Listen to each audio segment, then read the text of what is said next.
আসসালামু আলাইকুম। এই হচ্ছে আমার মুকি ক্ষেত।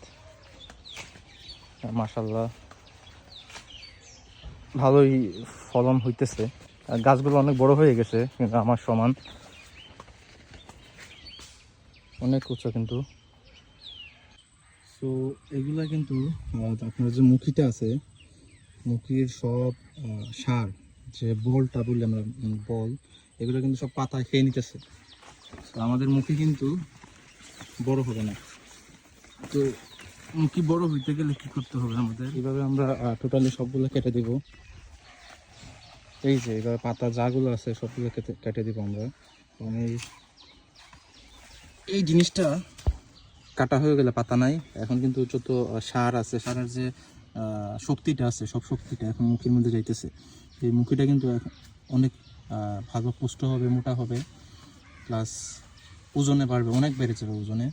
তো এইভাবে আমার টোটালটাই কাটা হয়ে যাবে। কাটা তুলছে আজকে থেকে, এই জায়গাতে কাটা শুরু হইতেছে। ইনশাল্লাহ কালকের মধ্যে আমাদের কাটা শেষ হয়ে যাবে।